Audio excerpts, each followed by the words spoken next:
With regard to Nord Stream 2, we continue to have very strong and clear conversations with our German allies, and I want to be clear with you today. If Russia invades Ukraine, one way or another, Nord Stream 2 will not move forward. This is my video update on this Tuesday afternoon, March the 5th. Let's talk about some news. And let's start things off with the Supreme Court ruling, which went against Colorado in favor of Trump and the Trump campaign. The Supreme Court, they ruled yesterday 9-0 that you cannot remove Trump from the ballot. Can't happen. So that was the ruling from the Supreme Court. Very big win for Trump.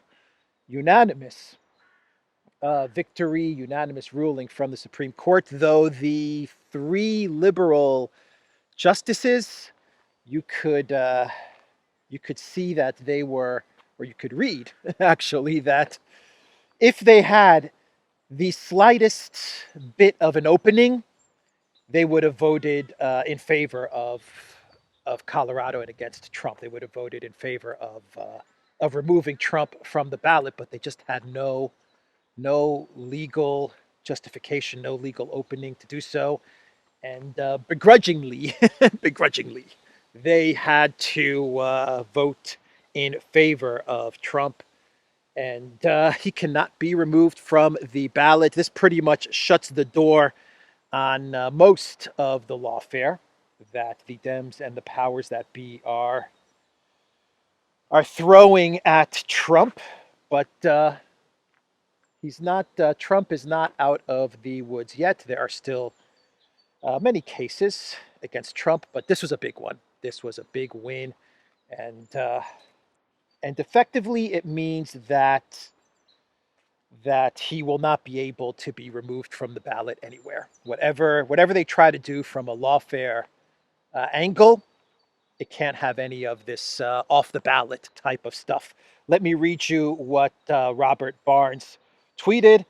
As forecast, SCOTUS unanimously rules states cannot keep Trump off the ballot, and the majority agrees Trump cannot be denied office without appropriate legislation already being passed. This ends the latest lawfare scheme to deny Americans their right to elect Trump.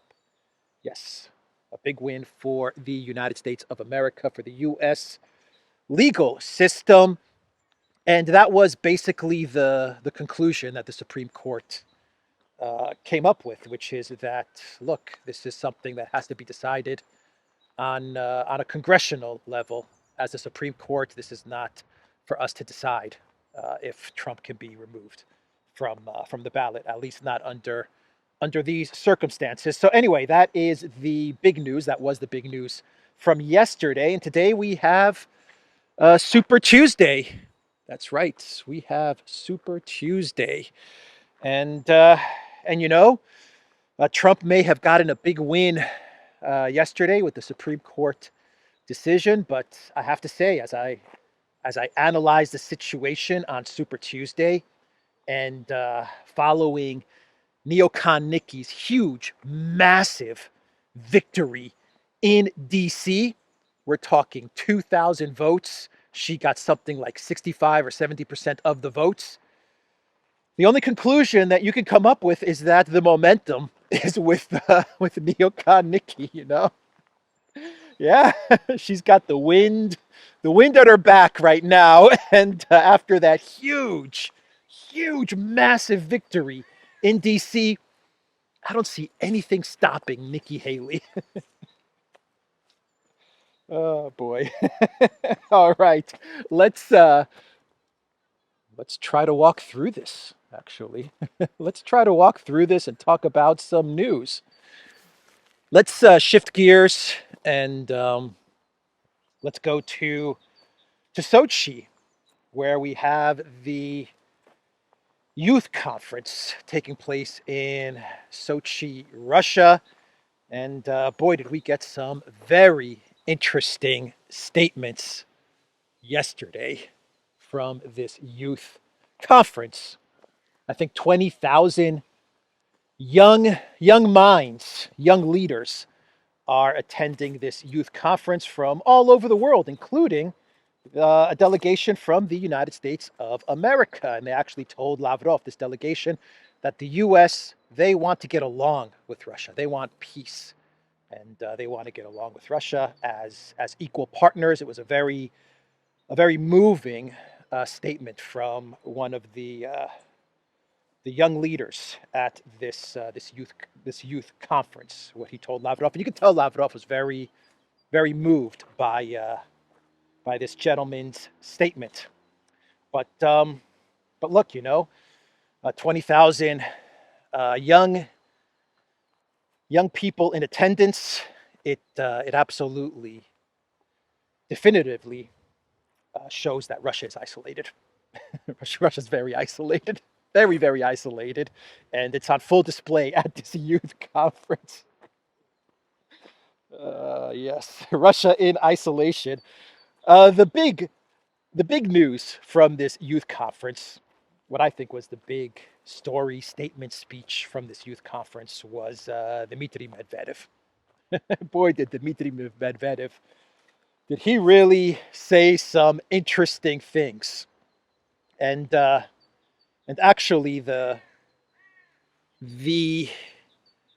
biggest statement, or the most controversial part of Medvedev's speech to the people at attendance at this conference was actually not what he even said. It was more with, it had to do more with the map that was behind Medvedev as he was giving his speech. And well, the map pretty much lets you know how Medvedev sees the conflict in Ukraine ending. One second, as I navigate through this, I will put, all right. So that map, I will put an image of that map on the screen right now. And let me know your thoughts in the comments down below. I think that map says everything, at least with regards to how Medvedev sees this whole Project Ukraine playing out. Medvedev, he did say, and I quote, "The territories on both banks of the Dnieper River are an inalienable part of Russian strategic historic borders," he said, using his preferred term for what is usually known as a sphere of influence in geopolitics. "All attempts to change them by force, to cut its living body, are doomed." And Medvedev actually said that Ukraine is the soft underbelly. I believe that is the exact term that he used. Ukraine is the soft underbelly of Russia, and in no way is Russia going to allow NATO into Russia's soft underbelly. So the map, that map, wow. A lot of people talking about that map behind Dmitry Medvedev. And Medvedev was not done. He was not done. And Lavrov, during the youth conference, he was telling a story as he was speaking to everybody. He was telling a story about how he had called all the ambassadors from the European Union to the foreign ministry in order to tell them that Russia has all kinds of information, documented information and intel, which signals that the countries of the European Union are planning to meddle in the Russian elections, which are taking place in March. And he wanted to call all the ambassadors to the foreign ministry to give them a warning, to let them know, look, we have all the information. Please don't meddle in the elections. Don't meddle in our elections. And Lavrov told the audience that a day before the meeting at the foreign ministry, all of the EU ambassadors collectively, they snubbed the Russian foreign ministry. They said, no, we're not going to come to this meeting. Collectively, every single ambassador, he said, that was summoned to the foreign ministry said, nope, we are not going to show up a day before the meeting. And Medvedev, upon hearing this story from Lavrov, He posted on Twitter X, ambassadors of the EU states to Russia declined a meeting with the Russian Minister of Foreign Affairs, allegedly following some advice from Brussels. This goes totally against the very idea of existence of diplomatic missions and assignments of ambassadors. In reality, all these ambassadors should be kicked out of Russia, and the level of diplomatic relations should be demoted. These are not ambassadors, but political imbeciles who do not comprehend their real tasks. So that is the post from Medvedev. It's tough. It's hard line. It's definitely a hard line position, and it's a very tough statement from Medvedev. But he's not too far off. He is not too far off. I don't know about expelling or kicking out the ambassadors of these European countries, but when the foreign ministry of the country where you are ambassador of, when they summon you to attend a meeting because they have something to tell you as ambassador, you you are pretty much required to go. You should go to that meeting. You are being hosted by this country. You are the representative of your country to this host country, in this case Russia. And if the Russian foreign minister tells you to come to the office because there's something important that he needs to tell you, you are pretty much obligated to go. That's part of your job, actually. If anything, that is part of your job. But obviously, we all know that Brussels, they contacted all the ambassadors of these EU countries, and Joseph Borrell probably gave them the order: do not go, do not attend this meeting at the foreign ministry.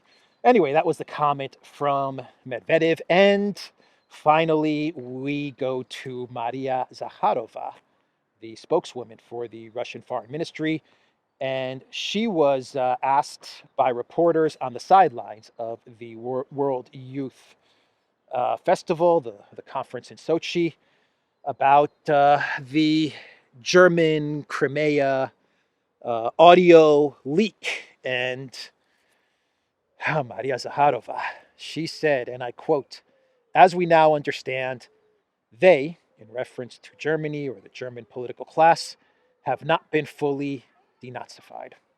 If nothing is done, if this process is not stopped by the German people themselves, this will lead first of all to dire consequences for Germany itself," she added. That is Maria Zakharova's statement about the German political leadership. What do you think in the comments down below? Is Zakharova correct? Is this statement a bit too harsh? Germany is already going through a very difficult time because of the actions and the decisions of their political leadership, deindustrialization, and a recession in the economy, but no reverse gear.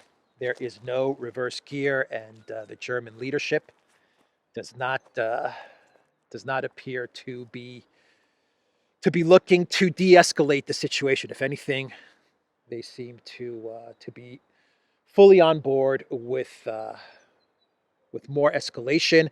And actually, the Pentagon also commented on the Crimea audio leak. And what was the Pentagon's comment? Or maybe you could say, what was the Pentagon's order to Germany?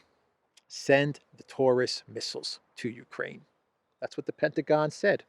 Send the Taurus missiles to Ukraine. Who cares about the audio leak? Who cares about what some generals were discussing in terms of blowing up the Kerch Bridge? As the Pentagon, we don't care. Olaf Scholz, send the Taurus missiles to Ukraine. That was their reply. They didn't really even care much about the whole story around the audio. Their point was just get the missiles to the Zelensky regime. So talking about Project Ukraine, the situation on the front lines for the Zelensky regime is very, very bad, especially in the Avdiivka direction on the outskirts of Avdiivka. The Ukraine military is barely hanging on, and the lines are indeed collapsing, even though Syrskyi has sent reinforcements, some of his best troops to the area in order to try and hold on to the outskirts of Avdiivka, but they're barely holding on. But one win, if you want to call it that, one win that the Ukraine military achieved yesterday was that they launched a bunch of naval drones and they did hit a Russian patrol ship.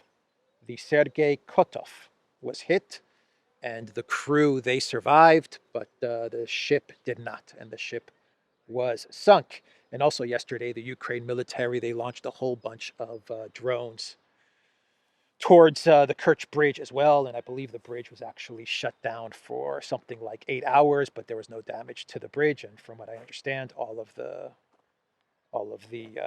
drones, and I believe it was drones, they were shot down. But yeah, a day full of attacks on the Kerch Bridge and on this Russian patrol ship. So so look, the Ukraine media, the collectivist media, they're really picking up on this, and they're running with the fact that a Russian patrol ship was sunk, and it accomplishes the PR victory of keeping hope alive, keeping hope alive for Project Ukraine. That's what it accomplishes, because as far as the situation on the front lines in what is a land war, this makes zero difference. And actually, the Pentagon, they also responded to the Singapore defense minister's statement yesterday, where he claimed that the United States was flying F-35s over the Black Sea in order to provide intel and surveillance and Russian troop movements to the Ukraine military. And the Pentagon, they denied this statement from the Singapore defense minister. So you have a denial from the Pentagon, and when the Pentagon comes out with a denial, that kind of tells you something. Yeah, an F-35 was the claim that the defense minister of Singapore made, flying around the Black Sea area and sending surveillance back to the Ukraine military on Russian troop movements. You know, I said in a video a few weeks ago that it seems like the Black Sea area is something that the Kremlin has not been able to quite get a handle on. You know, they haven't been able to quite figure that one out just yet. I'm not saying it's a weak part, or that it's going to be something that's going to affect the trajectory of the conflict. Not at all. But it is the one weakness that it looks like the collective West is able to exploit, or the one area that the collective West is able to kind of exploit. But sticking with what's going on in Kiev, let's go to Kiev, and sticking with what's happening on the ground, not what's happening in the Black Sea. In that area, we have some more palace intrigue in Kiev, and it is coming from the heavyweight, the one-time heavyweight boxer, the champion, one-time champion, Klitschko, Vitaly Klitschko. He came out with a statement, and he said that Zelensky's firing of Zaluzhny was a big mistake. He said a big mistake. Let's see what Klitschko said here. Removing him was a big mistake. We need to unite around people who have the highest support, like Zaluzhny, who has the highest rating in the polls, Klitschko told the Italian daily La Repubblica in an interview published on Monday. For 2 years, he had successfully defended our country against the largest and most powerful army in the world, the professional boxer turned politician said, adding that the public sees the famed general as the nation's most important defender. Well, it's good that Klitschko recognizes the Russian military as the most powerful military in the entire world. It's an interesting statement from Klitschko, but Klitschko is aligned with Zaluzhny and with Poroshenko. So here he is criticizing Zelensky. Big mistake to fire my buddy Zaluzhny. Big, big mistake. So that is what Klitschko said. Palace intrigue in Kiev. And let's talk about palace intrigue, Game of Thrones in NATO and the European Union. Wow, look at that. So a lot of talk, a lot of debate now about who is going to be the chief of the who's going to be the chief of NATO and who are going to be the chiefs of the European Union. Who are the people that are going to lead the European Union, who are going to be appointed, that's the key word, to the top positions in the European Union, and who's going to be appointed to replace Stoltenberg at NATO. Now, the front runner is Mark Rutte, and just about every powerful country in NATO is lining up behind Rutte, most importantly, the United States, but you also have the UK and I believe Germany as well. And I even believe France. They have all endorsed Rutte to replace Stoltenberg. And this has upset Kaja Kallas. Kaja Kallas is very upset because she wanted to be the NATO chief. She put her hat in the ring to take over for Stoltenberg, but it looks like Rutte is going to get it. There is one outsider, which is Iohannis, the president of Romania, who has signaled that he would like to be considered for NATO's top job, but it does look like Rutte is going to get it. And that leaves us with the European Union, because Kallas, she's very upset now at the European Union because she's not going to get, it looks like she's not going to get the NATO top position. And so for a consolation prize, it was thought that Kallas would replace Jungle Joseph Borrell as the EU's top diplomat. And many people were calling this the dream team of the European Union, the female dream team of the European Union. Ursula von der Crazy was going to be appointed for a second term as Commission president.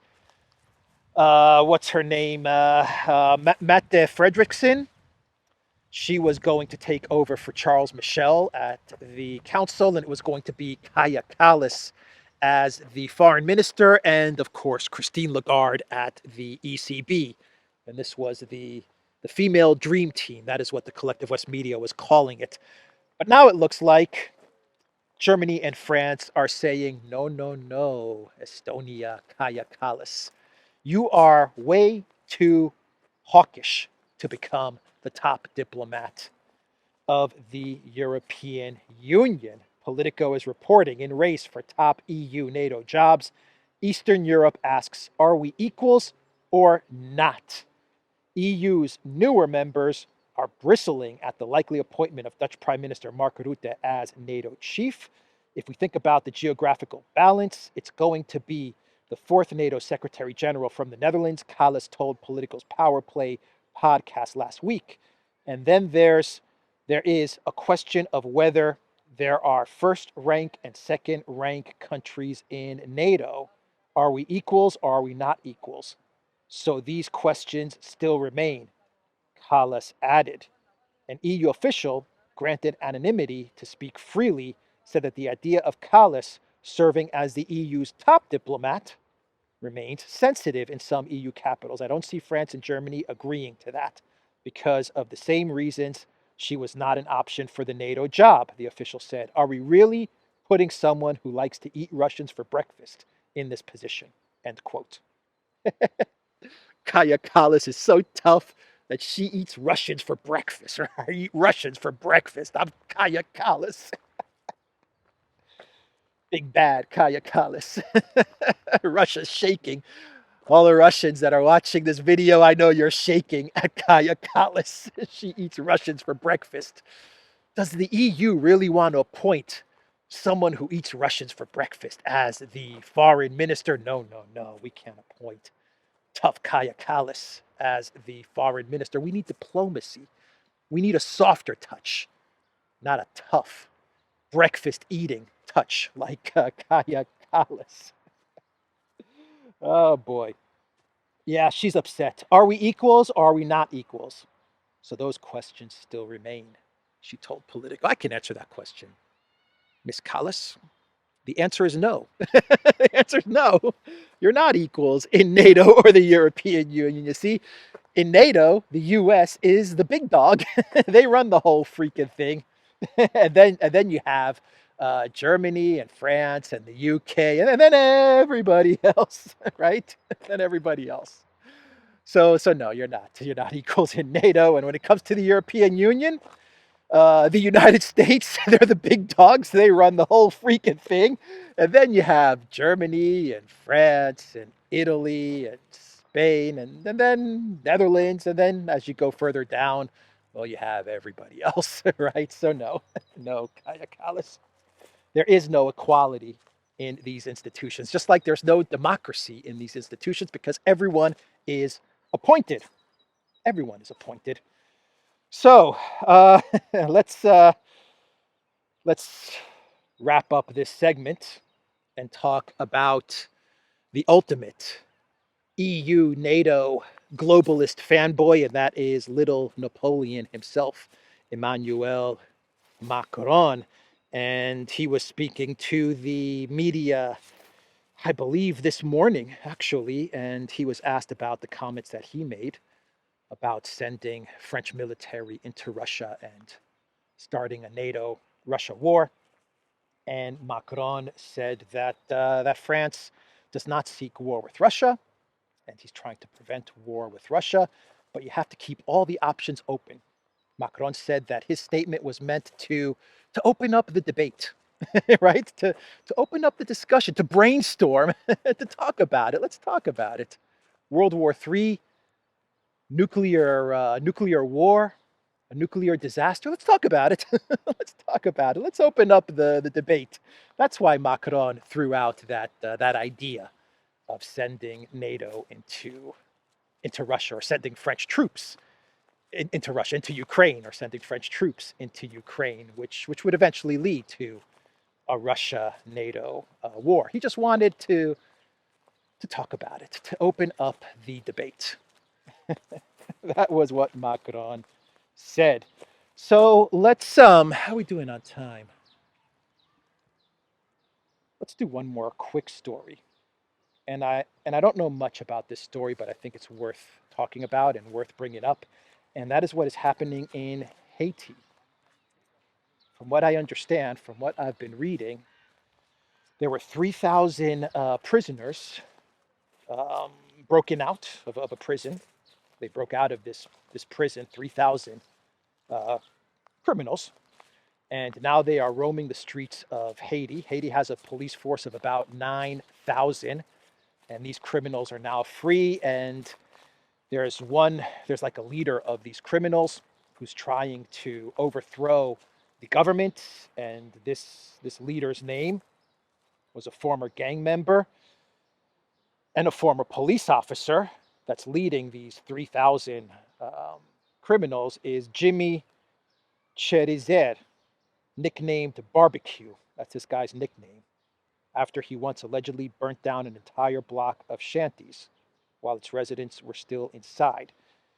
The Telegraph is reporting Haiti police make desperate plea for backup following mass jailbreak. More than 3,000 former inmates are thought to be roaming the streets of the capital after armed gangs stormed the country's largest prison. So this guy, Barbecue, his nickname is Barbecue, he is trying to head off a UN peacekeeping force from intervening in Haiti. the America's poorest nation, which has had a troubled history since 1804, when a slave uprising won independence from Napoleon's forces. Ariel Henry, the country's embattled prime minister, who postponed elections originally planned for February, is currently in Kenya negotiating the details of the UN intervention. The Bahamas, Bangladesh, Barbados, Benin, and Chad have all agreed to send troops. Cherizier, Barbecue, his nickname Barbecue, is now targeting the capital's airport in an attempt to stop Mr. Henry from returning to Haiti. So that is what the Telegraph is reporting. So this is something that we absolutely need to keep an eye out on. This story. This is a big story. So let's do a couple of more quick stories, and then we'll get to our clown world.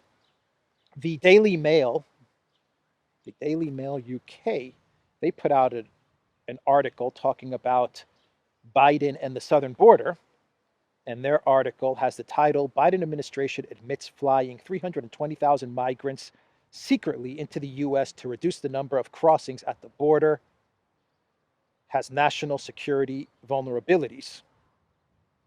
The Joe Biden administration is taking steps to reduce the influx of illegal migrants at the country's southern border, secretly smuggling them in by plane.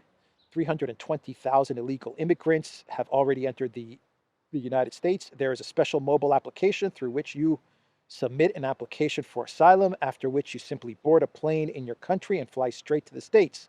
And no one will stop you. The U.S. Customs and Border Protection Service, which oversees these charters, was asked to tell which airports these immigrants fly to and where they then go. However, the service refused to provide information for reasons of national security. That is what the Daily Mail is reporting.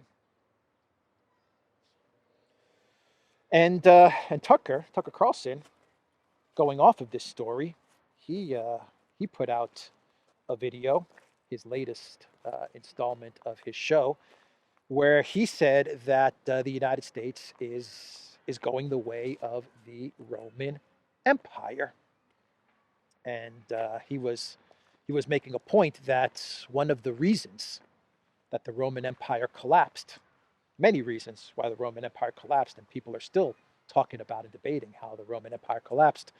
But one of the reasons that it collapsed, that it is believed to have collapsed, is because the military was run by non-Romans, right? And they weren't loyal to Rome, and that's one of the reasons that the empire eventually collapsed, according to Tucker. Definitely check out his latest episode, which is on Twitter X. I believe he published it on Twitter X, and he's making the same claims about the United States and where the United States is heading, because there are plans in the works to take the migrants and put them into the military, or to give them the opportunity to gain citizenship through the military. And so Tucker was drawing the comparisons between Rome and how it fell, and the direction of the United States, especially with regards to military service and immigration. So definitely check out Tucker's video. I'm just kind of summarizing what he said, but it's connected to the Daily Mail story in a way. Let's move on to clown world. How about the German defense minister, who placed the defense ministry of Germany? They placed the defense minister's statement, a statement that Pistorius made about the Crimea bridge audio leak. They placed it on the cloud, on a cloud service for journalists to access.